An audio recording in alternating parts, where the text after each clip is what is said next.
नमस्कार, आपका स्वागत है देश परदेश संवाद चैनल में।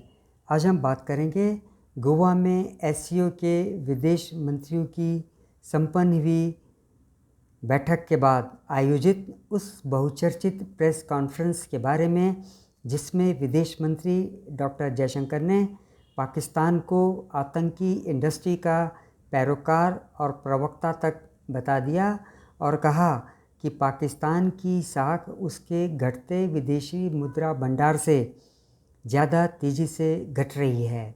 विदेश मंत्री डॉक्टर एस जयशंकर ने शुक्रवार 5 मई को पाकिस्तान के विदेश मंत्री बिलावल भुट्टो जरदारी को एक बार फिर जी भर के धोया है, जिसकी उम्मीद पाकिस्तानियों ने नहीं की होगी। शंघाई सहयोग संगठन के विदेश मंत्रियों की बैठक के बाद प्रेस कॉन्फ्रेंस को संबोधित करते हुए डॉक्टर जयशंकर ने कहा कि विदेश मंत्री बिलावल आतंकवादी देश के प्रवक्ता बनकर आए थे। विदेश मंत्री डॉक्टर एस जयशंकर ने कहा कि बतौर एससीओ सदस्य देश के मंत्री होने के नाते उनका इज्जत के साथ स्वागत किया गया, लेकिन वे आतंकवाद के प्रवक्ता की तरह पेश आए। विदेश मंत्री डॉक्टर एस जयशंकर के ही शब्दों में, एससीओ सदस्य देश के विदेश मंत्री के तौर पर पाकिस्तान के विदेश मंत्री बिलावल भुट्टो जरदारी के साथ बाकी सदस्य देशों के विदेश मंत्री की तरह ही व्यवहार किया गया, लेकिन आतंकवाद के प्रमोटर, प्रोटेक्टर और आतंकवाद उद्योग के प्रवक्ता के तौर पर उनकी पोजीशन को काउंटर किया गया।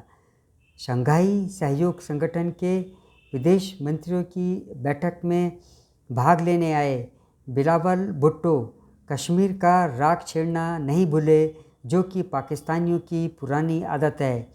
बिलावल भुट्टो ने एक साक्षात्कार में अनुच्छेद 370 का भी जिक्र किया और भारत के विदेश मंत्री डॉक्टर जयशंकर से मुलाकात नहीं होने पर उसको एक कारण बताया था। वहीं विदेश मंत्री डॉक्टर जयशंकर ने अपने पाकिस्तानी समकक्ष को फटकार लगाते हुए नींद से जागने की सलाह दे डाली। प्रेस कॉन्फ्रेंस में डॉक्टर जयशंकर ने अंग्रेजी मुहावरे wake up and smell the coffee का जिक्र करते हुए कहा कि आर्टिकल 370 अब जमाने की बात हो गई है, जिसे जितना जल्दी समझ लें उतना ही अच्छा रहेगा। पाकिस्तान के विदेश मंत्री बिलावल भुट्टो ने कश्मीर में G20 के आयोजन पर भी आपत्ति जताई थी।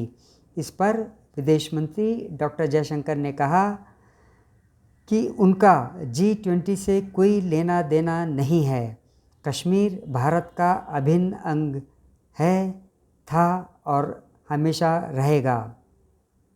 देश के बाकी प्रदेशों और केंद्र शासित प्रदेशों की तरह ही जम्मू कश्मीर में भी G20 की बैठकें आयोजित की जा रही हैं। जम्मू कश्मीर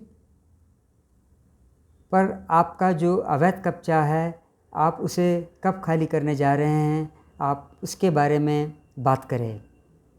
बिलावल ने कहा कि कूटनीतिक बिंदु स्कोर करने के लिए आतंकवाद को हथियार बनाने में न फंसें, जिस पर डॉक्टर जयशंकर ने कहा कि कोई भी राजनयिक अंक नहीं जुटा रहा है। हम राजनीतिक और कूटनीतिक रूप से पाकिस्तान को बेनकाब कर रहे हैं। डॉक्टर जयशंकर ने आगे कहा, आपका क्या मतलब है कि हम आतंकवाद को हथियार नहीं बनाएं? इसका मतलब है कि एक पीड़ित के रूप में मुझे इसे सहना चाहिए। तो आप न केवल आतंकवाद करते हैं, बल्कि आप कहते हैं, ओह कृपया इसके बारे में बात भी न करें। इस सवाल पर कि बिलावल भुट्टो आतंकवाद पर भारत के साथ मिलकर काम करने की बात कह रहे हैं, डॉक्टर जयशंकर ने कहा कि आतंक के पीड़ित और साजिशकर्ता एक साथ बैठकर बातचीत नहीं कर सकते।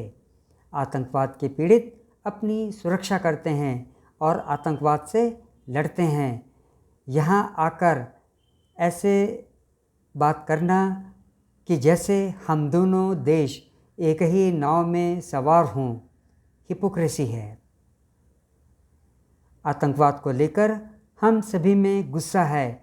पाकिस्तान की विश्वसनीयता उसके घटते विदेशी मुद्रा भंडार की तुलना में कहीं ज़्यादा तेज़ी से घट रही है। विदेश मंत्री डॉक्टर जयशंकर ने कहा कि पाकिस्तान की किसी भी बात पर भरोसा नहीं किया जा सकता। पाकिस्तान को आईना दिखाते हुए उन्होंने कहा कि भुट्टो की भारत यात्रा को केवल SCO बैठक तक ही सीमित देखा जाए। डॉक्टर जयशंकर ने कथित चाइना पाकिस्तान इकोनॉमिक कॉरिडोर पर भी बयान दिया। उन्होंने कहा, पाकिस्तान चीन के बीच तथाकथित कॉरिडोर के बारे में SCO की बैठक में एक नहीं 2 बार ये स्पष्ट कर दिया गया कि कनेक्टिविटी विकास के लिए ज़रूरी है, लेकिन कनेक्टिविटी किसी की संप्रभुता और क्षेत्रीय अखंडता का उल्लंघन नहीं कर सकती।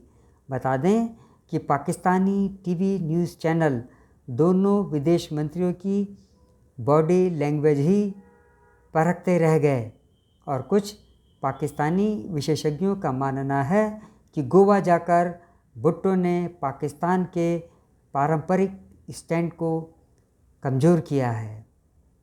आज के इस अंक में बस इतना ही। आपसे अनुरोध है कि आप मेरे इस चैनल से जुड़े रहिए और इसे सब्सक्राइब भी कर लीजिए। जय हिंद।